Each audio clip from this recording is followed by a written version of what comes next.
Ya, thank you ya. Oke, kita ngobrol-ngobrol ya, ngobrol-ngobrol.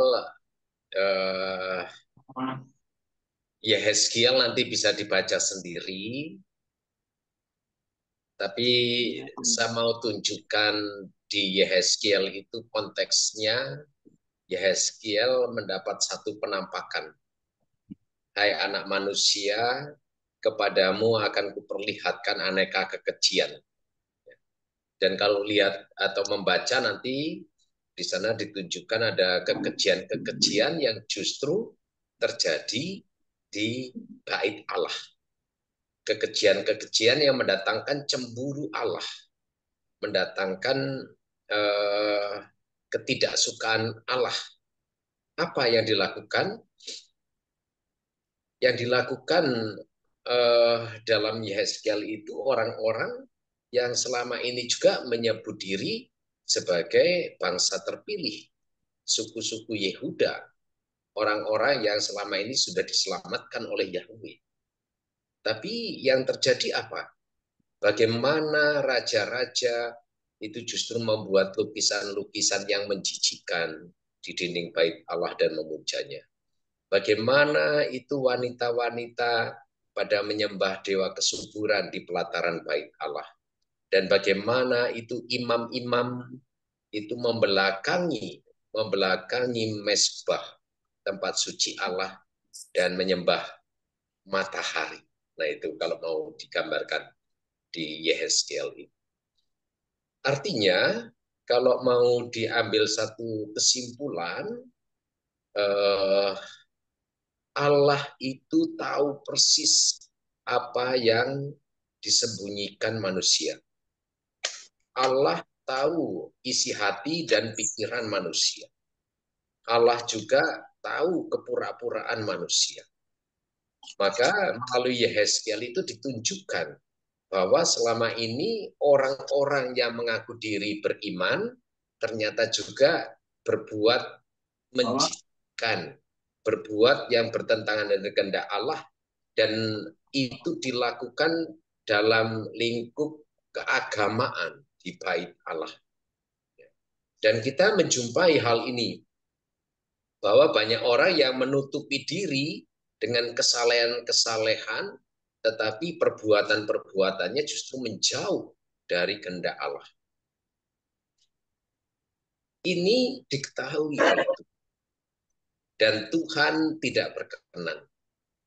Maka kalau membaca Yehezkiel nanti di akhir, lihatlah perbuatan umatku. Ya, mereka menjijikkan, maka aku tidak mau lagi tinggal dalam diri mereka. Jadi ini yang disebut satu kemunafikan ketika kita menggunakan agama, menggunakan yang rohani, tetapi hidup kita menyembunyikan sesuatu yang justru bertentangan dengan apa yang dikehendaki. Nah ini menjadi titik tolak refleksi kita. Iman itu apa dan tidak beriman itu bagaimana? Kalau kita beriman, berarti kita mengamini karunia yang tadi dikatakan dari roh Allah, memanggil kita untuk menyerahkan hidup kita sepenuhnya kepada Allah. Itulah iman. Jadi kalau kita beriman berarti aku mengiyakan diri saya untuk dipimpin oleh Allah yang kita imani, oleh segala sesuatu yang dikehendaki oleh Allah. Dan hidup kita diselaraskan untuk mengikuti kehendak Allah. Itulah harusnya iman itu kerelaan untuk meninggalkan semua hal yang ada dalam diri kita, ego kita, aspek kemanusiaan kita, kebiasaan-kebiasaan kita, untuk dipimpin oleh Allah sendiri. Dan ini adalah rahmat dan kuasa roh Allah sendiri yang akan menuntun. Dalam perjanjian baru, terutama Paulus itu menggambarkan yang bagus tentang bagaimana transformasi orang beriman.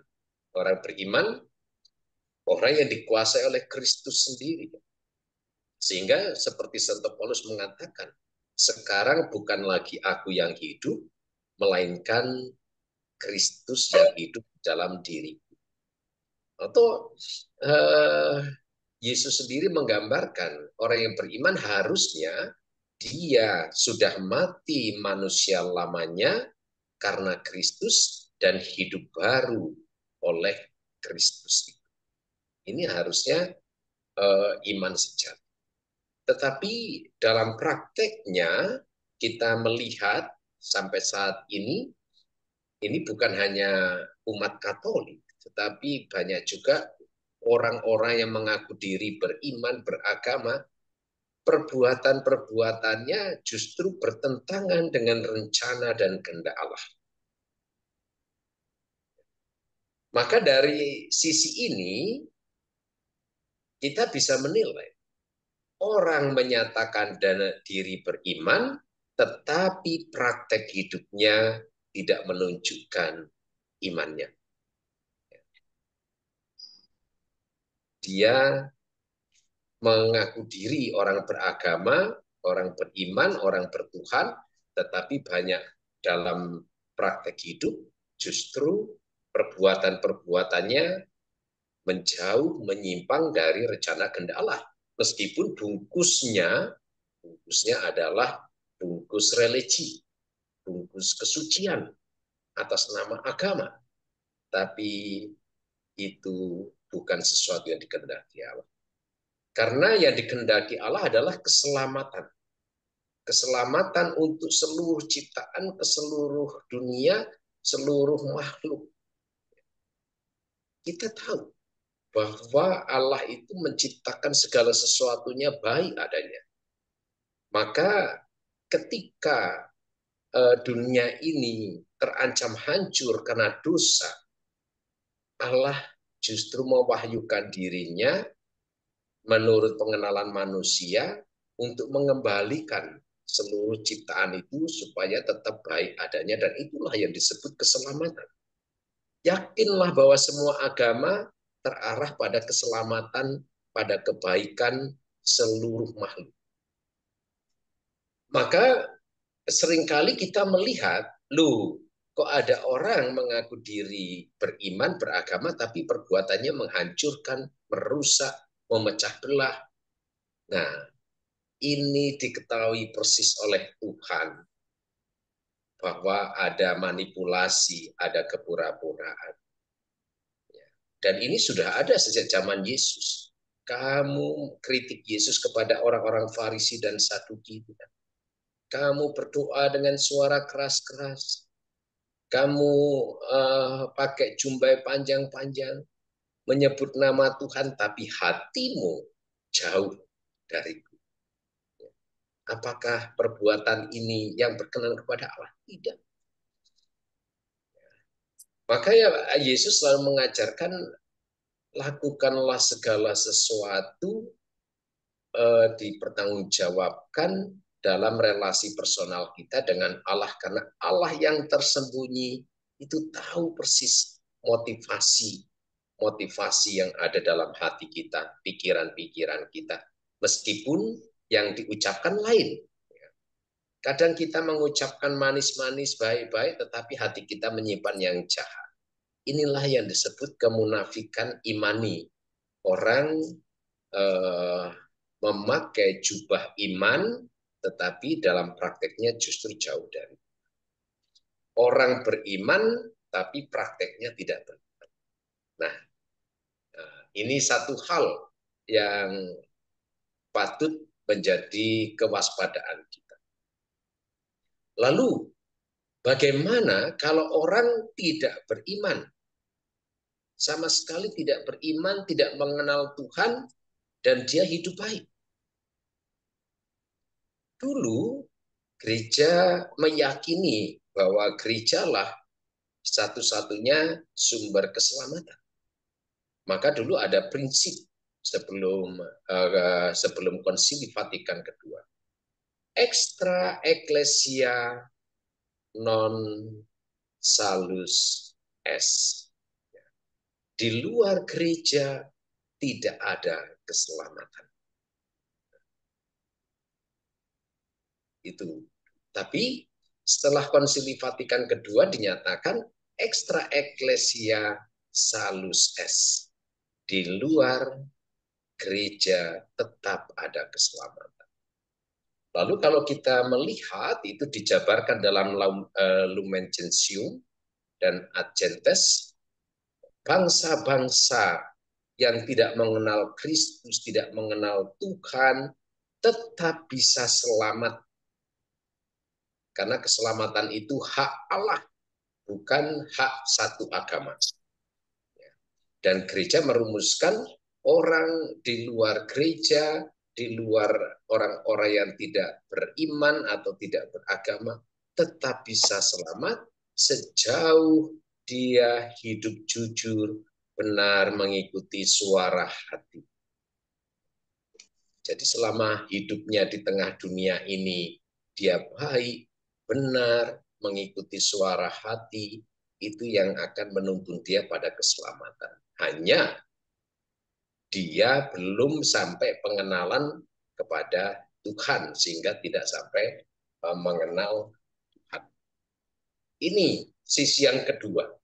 Jadi ada orang yang tidak beriman karena ketidaktahuannya. Dia tidak mengenal. Hanya sejauh dia hidup baik, hidup benar, ikut suara hati, dia tetap bisa terselamat. Lalu yang ketiga, bagaimana dengan orang-orang yang tahu bahwa Tuhan itu ada? Dan dia boleh memilih harus berimankan kepada Tuhan yang mana. Tetapi dia tidak memilih satu iman pun. Karena punya pikiran, saya saya yang penting hidup baik, hidup benar, itu sudah cukup. Bukankah itu yang utama dari seluruh ajaran semua agama? Maka untuk apa saya terikat pada iman, terikat pada satu agama, yang penting kan saya hidup baik, hidup benar. Nah, kelompok ketiga ini banyak terjadi di Eropa, di Australia juga sudah mulai. Ini pertama-tama karena dipengaruhi oleh perkembangan kognitisisme, di mana orang terorientasi menggunakan akal budinya atau pikiran untuk membaca, mensikapi segala sesuatu. Dan kognitisisme yang berkembang saat ini juga dipengaruhi oleh satu gerakan freedom, kebebasan. Kita tahu bahwa kebebasan itu menjadi satu gaya hidup politik masyarakat yang ada di Eropa. Jadi orang-orang mengedepankan aspek kebebasan personal. Tidak mau terikat. Tidak mau terbungkus pada satu sekat-sekat. Tidak mau diatur oleh ini dan itu. Tetapi pandangan konsep kebebasan yang mereka pegang itu kebebasan yang kebablasan. Karena mereka ingin menganggap bahwa pribadi ini bebas-bebasnya. Termasuk saya bebas juga tidak beriman, meskipun saya tahu bahwa iman ada, Tuhan ada. That's my human right. That's my freedom to choose. Aku beragama atau tidak. Yang penting ada kesadaran pikiran dalam diriku. Yang penting sebagai manusia, aku hidup baik, tidak mengganggu yang lain. Nah, ini pola pikir yang berkembang di sana, sehingga orang tidak lagi mau terikat, mau terkotak-kotak dalam satu aspek. Nah, kelompok ketiga inilah yang sekarang berkembang dan bisa saja nanti menjalar sampai ke Indonesia ketika orang mulai berpikir yang sama. Nah, sekarang kita mengkritisinya. Benarkah bahwa cukup kita berbuat baik? Benarkah kita memiliki kemerdekaan, kebebasan sebebas-bebasnya? Dan akhirnya kita juga bebas juga untuk memilih tidak beriman. Ingat, kebebasan itu adalah karunia Tuhan. Karunia Tuhan yang mestinya ini kita pergunakan, kita bertanggungjawabkan. Sejak semula Allah memberikan karunia kebebasan. Jadi kebebasan itu bukan milik kita, karena kebebasan itu adalah karunia dari. Ini yang kurang disadari oleh orang-orang yang memiliki pemikiran dan terbawa oleh satu kognitisisme itu. Orang hanya berpaku pada aspek pikiran. Tapi ya ini berbalik lagi. Ya sulit kalau mereka diajak untuk membaca kitab suci. Untuk membaca kitab suci bahwa dulu Allah memberi kebebasan. Sehingga ditentukan ini boleh dimakan, ini boleh dimakan, kecuali itu. Dan akhirnya dengan kebebasan sendiri kan Hawa yang memilih untuk berbuat dosa, melanggar perintah Tuhan. Dia memetik buah yang terlarang. Setan tidak pernah memaksa. Setan hanya menggoda. Keputusan untuk memetik buah terlarang itu sungguh keputusan dari kebebasannya si Hawa. Dan dia secara bebas juga memberikannya kepada Adam. Dan Adam juga tanpa bla bla bla bla, tanpa tanya-tanya, bebas dia memakan. Tapi ingat, setiap keputusan dari kebebasan itu ada konsekuensi. Maka sejak itu, konsekuensi dari keputusan salah Hawa dan Adam, ya ada mendatangkan dosa.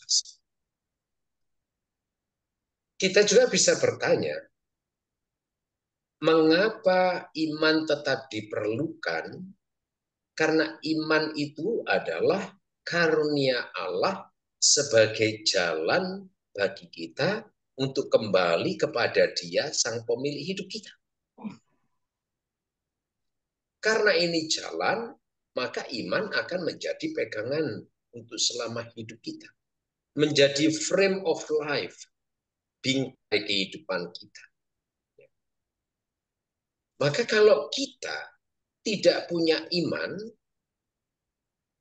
pertanyaannya, hidup kita didasarkan pada apa? Kita mungkin bisa meyakini secara kognitif. Yang penting aku berbuat baik, pasti aku selamat. Keselamatan macam apa yang kita bangun dalam pikiran kita?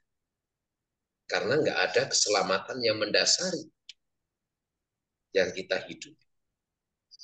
Kebaikan-kebaikan apa yang menjadi ukuran itu akan menyelamatkan? Maka nanti kan kebaikan-kebaikan sungguh hanya diukur oleh pikiran manusiawi, dan ini berarti subjektif. Setiap orang bisa menentukan kebaikan-kebaikan untuk dirinya sendiri. Tapi apakah itu kebaikan yang standar, kebaikan yang memang sungguh itu ditentukan oleh Allah untuk mendatangkan keselamatan? Orang juga bisa bertanya, aku pasti nanti masuk saya percaya Tuhan meskipun saya tidak beriman atau saya tidak ikut agama apapun, saya percaya adanya Tuhan, saya tidak ateis. Tapi Tuhan yang macam apa? Tuhan yang mana? Tuhan yang memerintahkan apa yang kamu imani? Ini kan nggak menjadi jelas. Akhirnya nanti konsep Tuhan hanya dibangun oleh diri sendiri. Ya pokoknya Tuhan menurut diri sendiri.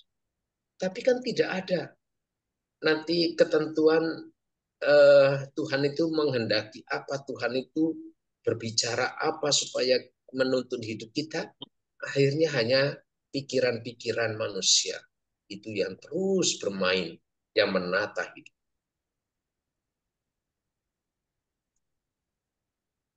Karena itu berbeda. Orang berbuat baik berdasarkan iman dan orang berbuat baik tidak berdasarkan iman. Orang berbuat baik berdasarkan iman ini karena melakukan sesuatu ada kesadaran. Inilah kehendak Tuhan. Dan kehendak Tuhan melalui kebaikan saya adalah saya membagikan rahmatnya saya terima untuk orang lain. Dan ini bukan berhenti begitu saja. Karena saya punya harapan melalui kebaikan saya ini, saya pun memulihkan kehidupan dunia ini, dan ini menjadi jalan bagi saya untuk kembali kepada. Tapi kalau orang berbuat baik tanpa iman, ya dia hanya ya kebaikannya muncul dari aspek manusiawi. Ketika saya ingin berbuat baik, saya berbuat. Pertimbangannya pertimbangan sosial. Maka ukuran kebaikan itu ya hanya kebaikan manusiawi. Saya baik kalau saya memang ingin berbuat baik. Tapi kalau kita beriman, yang menjadi pegangan kebaikan kita kan perintah Tuhan sendiri. Berbuatlah baik pada orang yang menganiaya kamu. Berbuatlah baik pada musuh-musuh. Itu kan jelas. Tapi kalau orang nggak ada iman, ya, kan jadi kacau. Dia tetap bisa berbuat baik, tapi kebaikannya terbatas. Kebaikannya hanya muncul dari dorongan manusiawi saja. Saya baik, ya kalau saya ingin berbuat.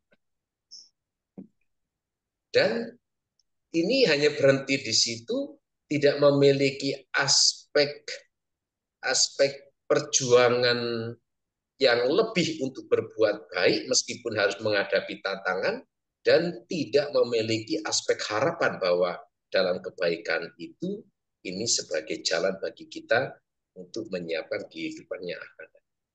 Ini kalau tidak ada iman. Nah, jadi ada 3 aspek yang tadi kita lihat ya. Yang pertama, orang beriman tetapi hidupnya, prakteknya tidak.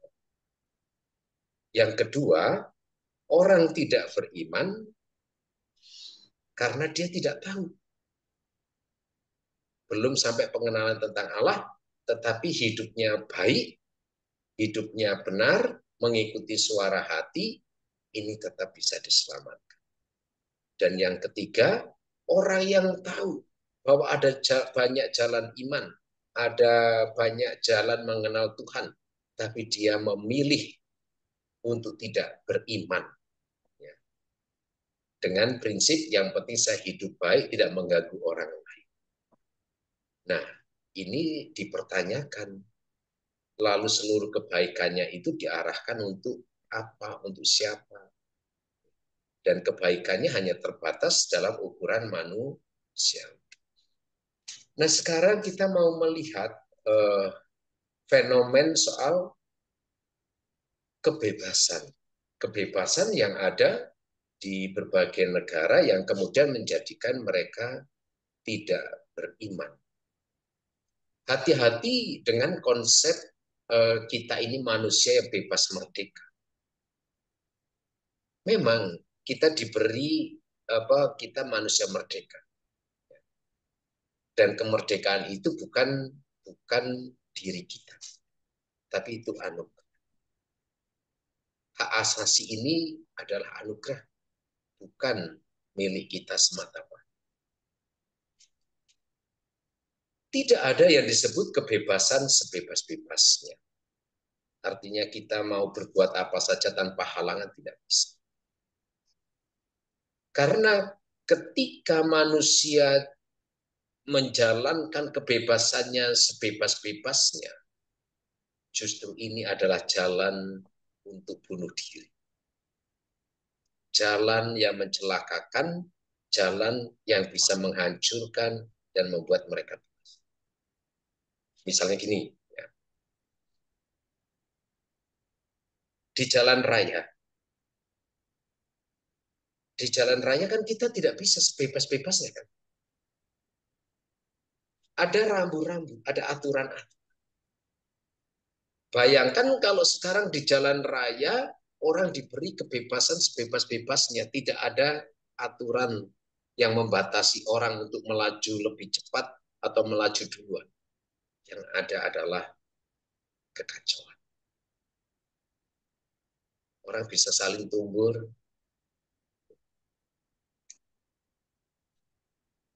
Kalau orang bebas sebebas-bebasnya mengikuti dorongan hati, ya,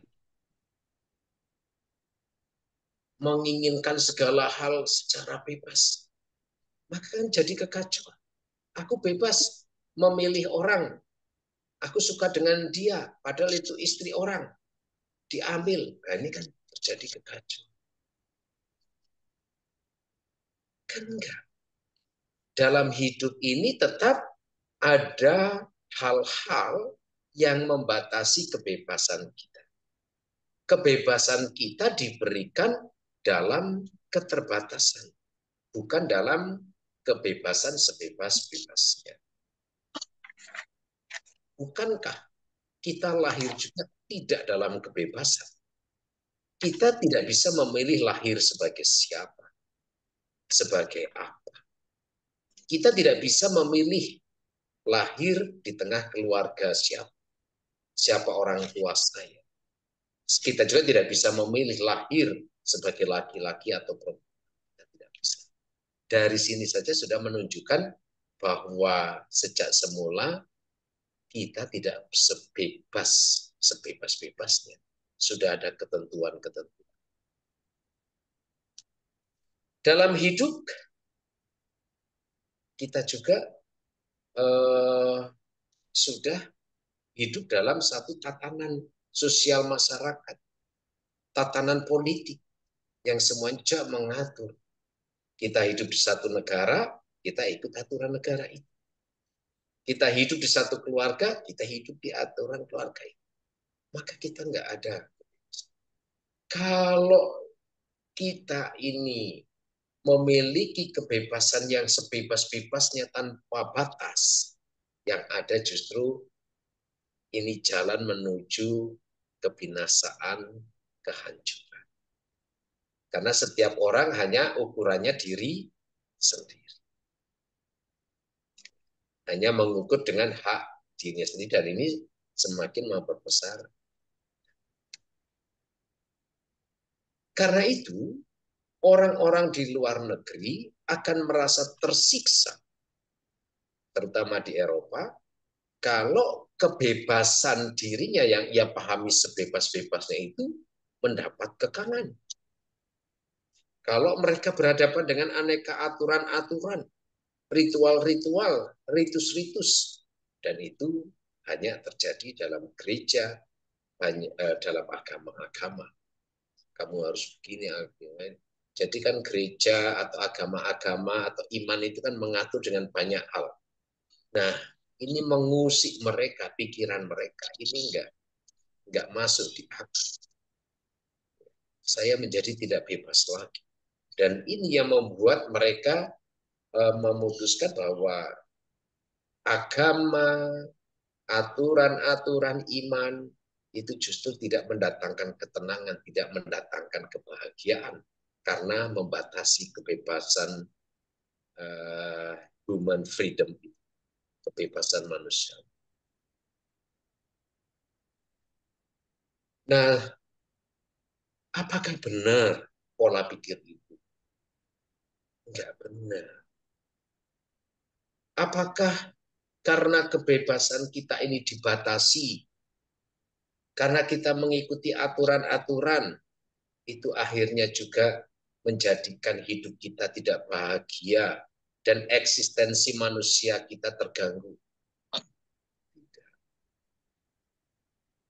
Karena sejarah membuktikan bagaimana Allah secara bebas mengambil rupa manusia, lahir hadir di dalam diri Yesus dengan mengikuti segala tatanan duniawi. Apakah Yesus mengeluh? Justru keterbatasan yang diterima oleh Yesus ketika hadir sebagai manusia, bahkan sampai mati sebagai manusia itu, yang diterima dengan motivasi yang tinggi, dengan tujuan tertentu, dan dijalani dengan keikhlasan, itu mendatangkan keselamatan untuk dunia, kebahagiaan untuk dunia. Contoh lain lagi, kita juga di dalam tradisi Katolik ada orang-orang yang hidup dalam biara yang disebut biara kontemplatif. Mereka lari dari dunia, mengurung diri, dan justru membatasi diri untuk tidak pergi ke luar, untuk tidak memanfaatkan kebebasan mereka, kamarnya kecil, makan terbatas, pergaulan terbatas. Apakah mereka tersiksa? Tidak. Mereka bahagia.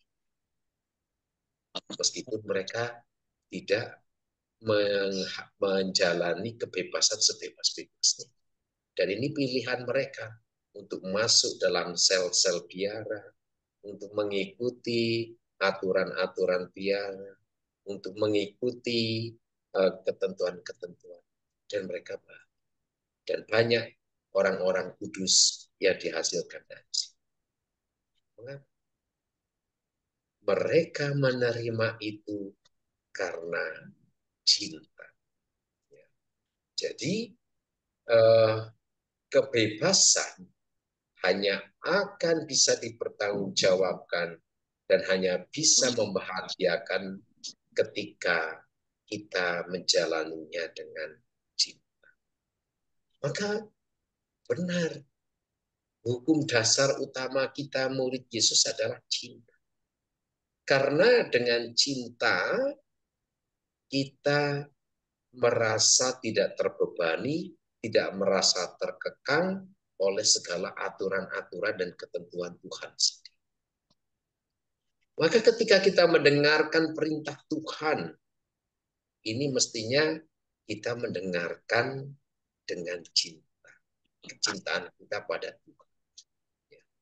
Kalau enggak, pikiran kita hanya pikiran manusiawi. Kalau pipi kirimu ditampar, berikanlah pipi kananmu. Mana mungkin ini. Masa ada perintah begitu. Ampunilah saudaramu yang bersalah 70 kali 7 kali. Mana mungkin ini. Kita sudah menetapkan dengan pikiran-pikiran, ini sesuatu perintah yang justru membatasi emosi kita, membatasi diri kita untuk membalas dan sebagainya. Tapi apakah ini mungkin? Mungkin sejauh kita mendengarkan sabda itu dengan cinta. Cinta pada Tuhan. Tuhan mengendaki. Saya akan berjuang. Dan cinta itu yang juga menggerakkan kita untuk mampu menerima seluruh realita yang kelihatannya membebani itu dengan enak dan membahagiakan. Misalnya, contoh lain lagi. Dalam keluarga. Dalam keluarga kan tidak ada itu kehidupan tiap anggota keluarga sebebas-bebasnya, orang hidup semaunya sendiri dan hanya mengejar apa yang menjadi keinginan diri. Seperti ibu harus menahan keinginan-keinginannya karena dia berpikir untuk kebutuhan keluarga, untuk kebutuhan anak. Dari sini kan kebebasannya sudah terbatasi. Dia harusnya pergi bisa kemana-mana, tapi karena ada anak kecil dia nggak bisa pergi. Ya. Ini kan sudah membatasi kebebasan. Tetapi demi cintanya kepada anaknya, dia memutuskan, aku tidak pergi-pergi. Aku mengikat diri, menerima keterbatasan untuk pergi-pergi itu, dan memberikan cintaku kepada anak saya. Apakah terpaksa? Ini karena muncul dari cinta. Maka apa yang dapat kita petik dari poin ini, kita harus memandang kebebasan bukan sebagai kebebasan yang sebebas-bebasnya. Karena de facto kita ada batasan hidup. Seperti kita tidak bisa ingin hidup sebebas-bebasnya sampai umur berapa, enggak. De facto hidup kita pun ada batasnya. Itu realita yang harus kita terima. Lalu kita terlahir sudah dalam satu sistem, dalam pola yang banyak batasan-batasan. Maka iman pun yang kita miliki memiliki satu ketentuan-ketentuan yang membatasi langkah hidup kita. Karena kita yakini iman itu adalah jalan yang akan mengembalikan kita kepada Allah. Kalau itu jalan, ya tentu harus ada batasnya. Jalan ini jalan yang sesungguhnya, ini yang tidak, ini harus ada pagernya. Berarti kalau keluar dari sini, kita sudah menyimpang. Apakah semuanya itu menjadi beban atau tidak? Apakah itu membatasi kebebasan kita yang dianggap kita anggap sebagai sesuatu yang menyiksa atau bahkan akan tidak mendatangkan kebahagiaan? Semua tergantung bagaimana cinta kita kepada Allah, bagaimana penghayatan cinta kita dalam menerima seluruh realita hidup. Kalau kita tidak bisa mencintai hidup kita apa adanya, maka yang ada adalah protes. Nyesel aku kok lahir dari keluarga ini. Nyesel aku kok punya orang tua ini. Nyesel aku kok punya anak ini, gitu kan? Kalau kita nggak ada cinta terhadap realita yang sudah ada di hadapan kita yang kita tidak bebas memilih. Karena itu, iman harus dihayati dalam kebebasan penuh cinta. Sehingga segala sesuatunya kita tahu persis. Iman yang kita miliki, kita isi juga dengan hal-hal yang memang sudah menjadi frame-nya. Kita hayati itu. Tapi itu kita hayati bukan sebagai beban. Maka iman tetap akan mendatangkan kebahagiaan. Dan kita tahu persis, kalau saya melakukan sesuatu, entah itu kebaikan, entah itu pengampunan, entah itu hal-hal yang lain, ini karena didorong oleh iman itu yang nilainya nilai ke depan. Ini sebagai jalan bagi kita untuk kembali kepada sang pemilik hidup. Jadi bukan pertimbangan aku suka, tidak suka, aku mau, tidak mau, tidak. Karena memang Tuhan yang mendorong. Nah, itulah yang bisa saya jelaskan. Ciami. Pusing nggak ini? Enggak. Keren banget, keren banget, Komplit. keren banget. Keren banget, keren banget. Ciami. Maka hati-hati ya dengan pikiran ini yang bisa jadi pikiran kita yang bisa menjadi godaan utama kita untuk meninggalkan Tuhan, mengacuhkan Tuhan. Itu justru sekarang kan berhala zaman ini ya, berhala akal budi itu, kognitisisme itu ya. Orang hanya berpaku pada akal budi, tapi orang lupa yang memberi akal budi ini siapa, padahal Tuhan. Padahal hatinya dari Roh Kudus ya, Mo. Tapi sampai ke akal budinya korslet. Nah, ya itu harusnya. Karena orang yang tadi yang mengabaikan Tuhan, ya tidak care dengan apa itu Roh Kudus. Bagi saya yang penting saya mengikuti pikiran saya. Jadi kehendak bebas di sini kehendak bebas yang bertanggung jawab ya sebetulnya ya Remo. Iya, bebas yang juga Tapi terbatas, ada Tuhan. batasan. Iya. Ada Seperti batasan. Romo bilang kita lahir juga nggak bisa seenaknya. Iya.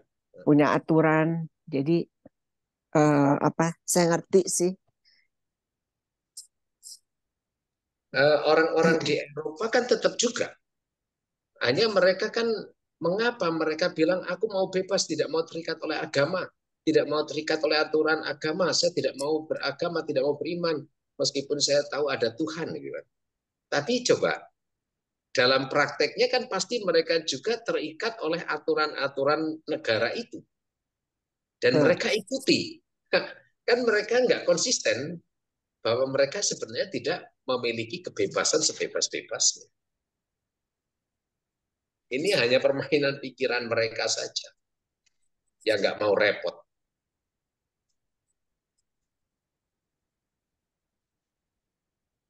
Ya itu tadi Romo bilang pikiran kita tuh mau bebas tapi maksudnya kalau kita melakukan apa dan kita mau tapi kalau kita juga nggak punya cinta ya bablas korslet juga mah. Karena nggak ada pertanggungjawaban moral Iya. kan? Dan tidak jelas arah dan tujuan dari kebebasan itu apa. Iya. Begitu tante-tante.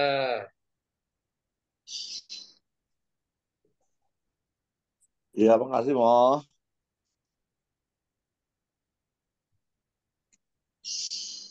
Nah, kalau mau dibandingkan kita bisa baca di Yakobus ya. Yakobus baca Yakobus berapa itu surat Yakobus 2 ya.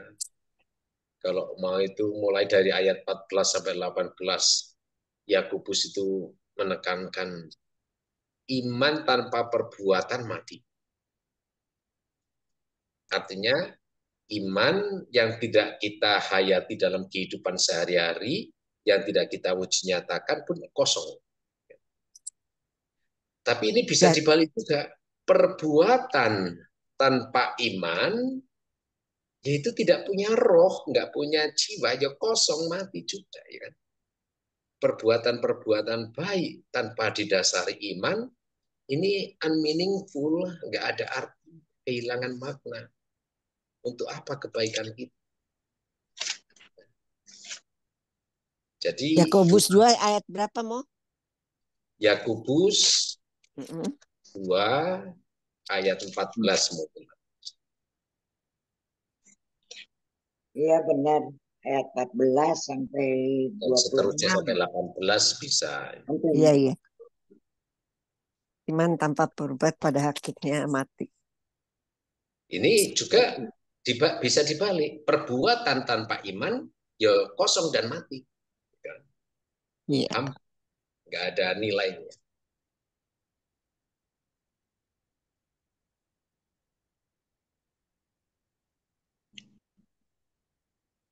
Kalau mau dibaca itu ya. Ayat Yakobus 2 ayat 14. Apakah gunanya saudara-saudara? Jika seorang mengatakan bahwa ia mempunyai iman, padahal ia tidak mempunyai perbuatan. Dapatkah iman itu menyelamatkan? Kosong, nggak bisa kan? Kalau hanya kita mengaku diri beriman tapi nggak ada wujud nyatanya, ya nggak ada nilainya. Lalu kalau kita lihat di ayat 17, demikian juga halnya dengan iman. Jika iman itu tidak disertai perbuatan, maka iman itu pada hakikatnya adalah mati. Ayat 18, tetapi mungkin ada orang berkata, padamu ada iman dan padaku ada perbuatan. Aku akan menjawab, tunjukkanlah kepada kau imanmu itu tanpa perbuatan. Dan aku akan menunjukkan kepadamu imanku dari perbuatanku. Perbuatan. Jadi jelas, iman tanpa perbuatan kosong atau hampa dan tidak menyelamatkan. Demikian juga perbuatan tanpa iman itu nggak jelas. Diarahkan kemana untuk keselamatan apa? Ya.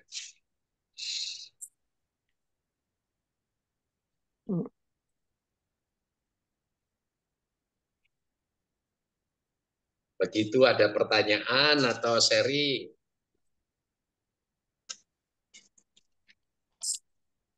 Silakan Ibu. Kalau ada pertanyaan,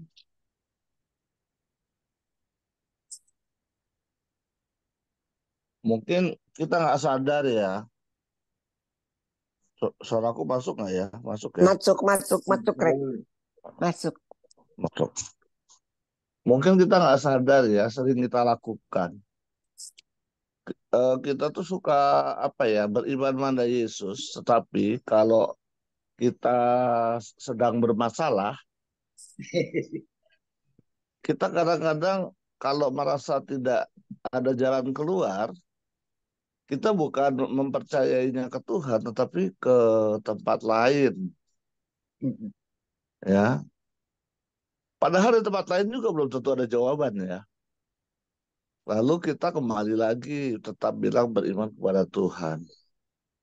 Ada masalah baru lain lagi, kita beralih lagi ke tempat lain. Nah itu selalu kadang-kadang berulang. Bagaimana tuh Romo ya? Nah, ini kan menyangkut komitmen. Jadi gini, dalam kesulitan, godaan itu muncul. Sama seperti bangsa Israel. Mereka sudah diselamatkan keluar dari Mesir. Dalam perjalanan di padang gurun, mereka pun sudah diberi mana, diberi makan.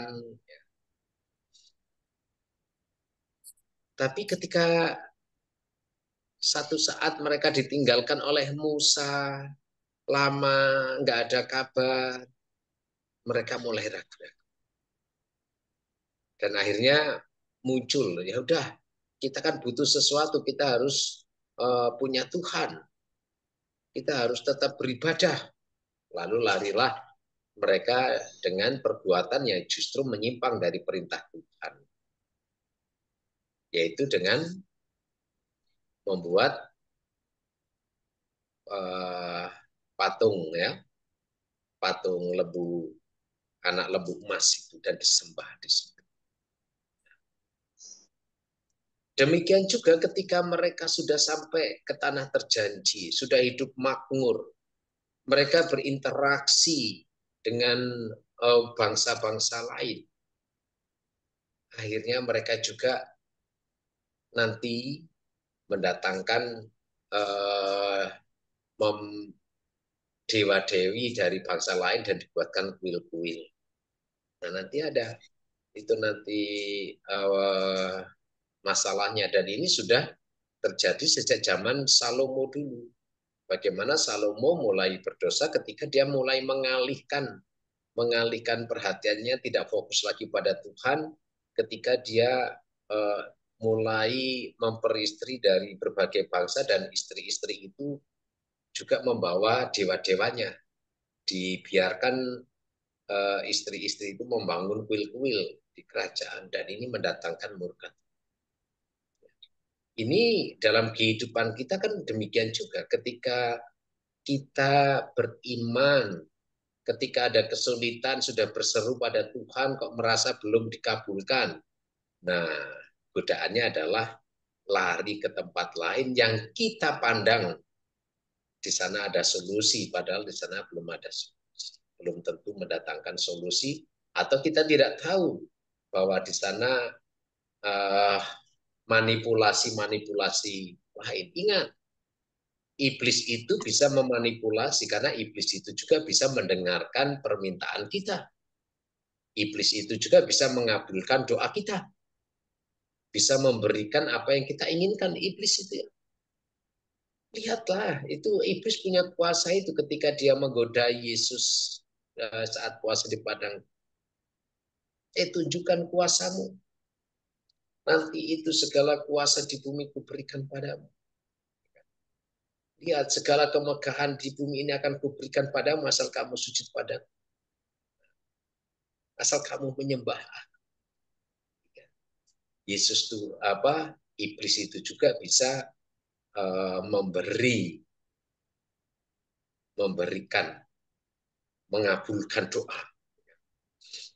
Dia juga ketika Yesus mengusir setan, ada yang mengatakan, dia mengusir setan dengan kuasa Beelzebul, penghulu setan. Artinya setan itu bisa membuat mukjizat, bisa menyembuhkan juga.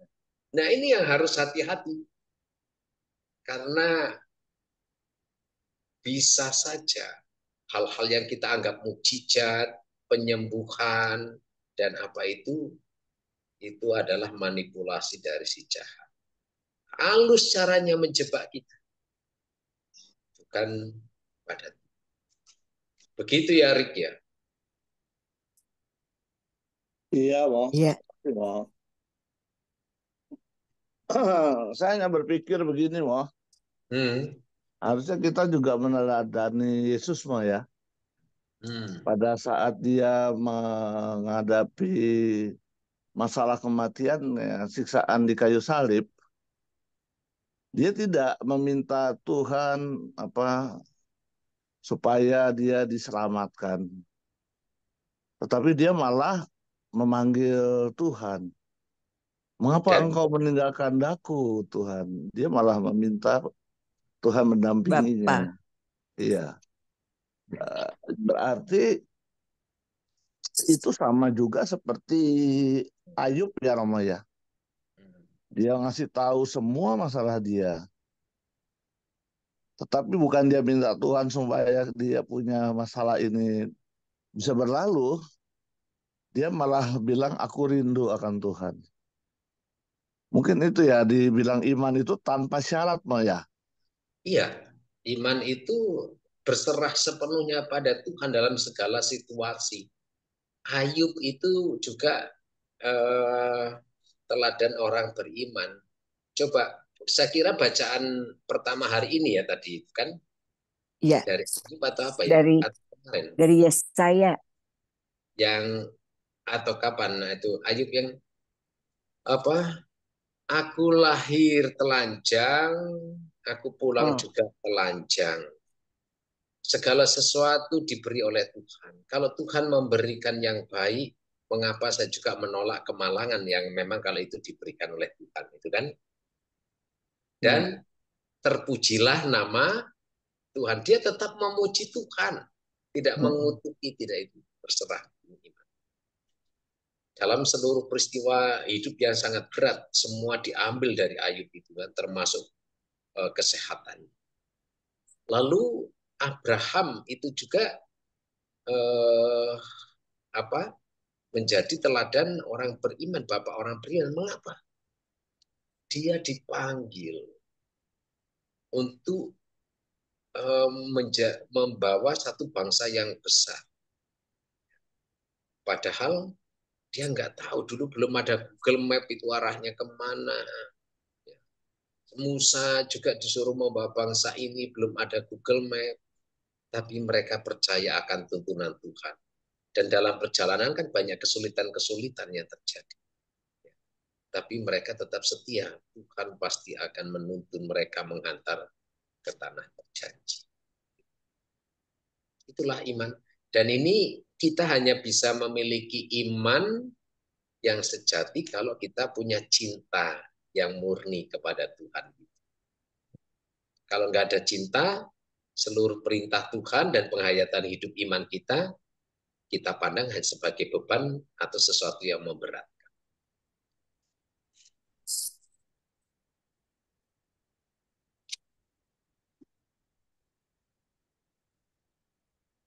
Ya, makasih, Mo. Ibu-ibu yang lain mungkin ada pertanyaan yang akan ditanyakan. Mumpung ada Romorian.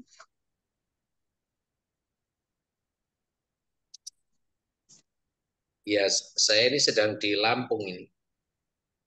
Oh, di Lampung, Mo. Waduh. Ada Enak loh acara, di Mo. Lampung. Di Metro tuh enak banget. Iya, mau besok tanggal anu mau menerima kaulnya frater-frater di Gisting. Sekalian mau sembok. Kapan mau? Oh, gitu. Ya ini aku Besok. sekarang sudah di Lampung ini. Pantas kan? Bagus amat itu tempatnya, nggak selordah. Ini di mana mau? Ini masih di Tanjung Karang ini. Bukan rumah siapa? Rumah SCT di Tanjung Karang. Bagus. Salam sama Bruder. Romo Pendi juga situ ya? Ya, di Romo Pedi di Metro. Aku kan besok terus ke Gisting mau menerima kaulnya frater-frater. Lalu mampir rumah Simbok dan nengokin Simbok. Bu siapa? Simbok saya. Maknya. Oh, oke, iya. Ibunya. Kaulnya frater-frater tuh seperti apa, Romo? Apanya? Kaulnya frater. Kalau di Gisting itu kan novisiat. Di akhir novisiat itu mereka ditandai dengan mengucapkan kaul pertama. Kaul pertama semacam kontrak untuk tidak menikah, untuk hidup selibat, taat dan miskin, dan itu nanti tiap tahun diperbarui. Oh, gitu. Setelah itu baru mereka melanjutkan kuliah di Jogja. Ada berapa frater, Mo? Ada 11 ini besok yang kaul pertama.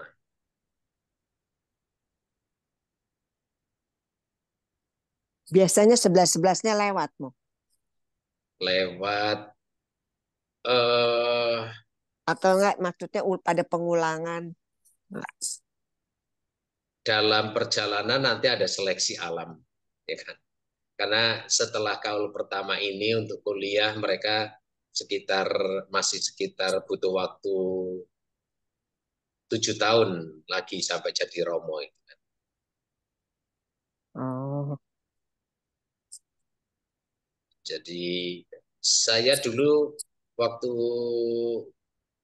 di novisiat kaul pertama 21 orang. Sampai jadi Romo 6 orang. Oh, gugur 15. Maka butuh, yaitu kita umat juga harus mendukung dan mendoakan para biarawan, para Romo. Iya, benar. Begitu, selamat merenung, selamat memiliki iman yang bebas penuh cinta, tanpa merasa terbebani, dan semuanya itu yang akan mendatangkan berkah, mendatangkan sukacita dan kegembiraan, meskipun jalannya tidak mudah, meskipun ada tantangan, tapi tetap ada sukacita, tidak akan jadi beban. Iya, Romo. Walaupun berkeok-keok.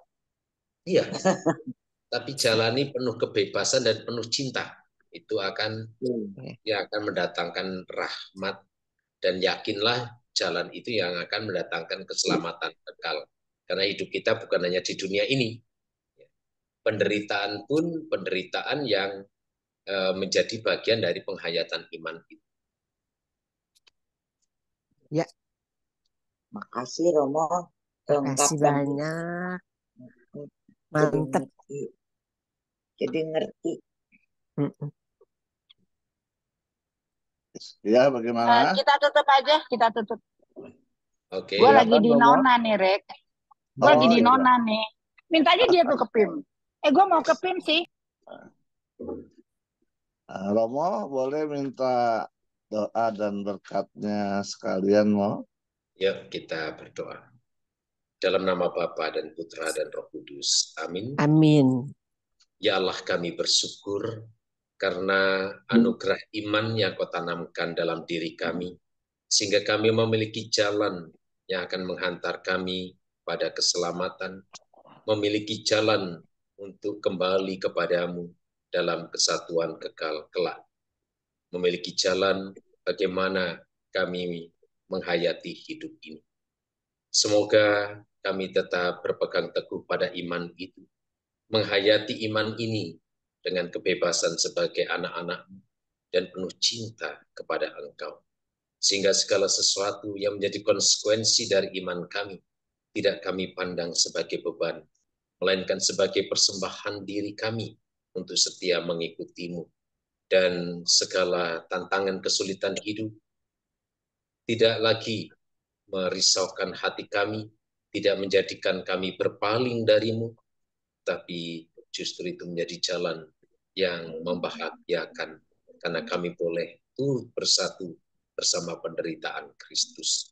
Seperti Kristus yang memberi teladan melalui jalan salibnya, melalui perjuangan hidupnya sebagai manusia, melalui aneka suka dan duka, semoga mampu menjalani iman kami dalam seluruh suka duka hidup ini dengan penuh pasrah diri kepadamu, karena Engkau telah menyediakan ganjaran yang terindah untuk siapapun yang setia sampai akhir.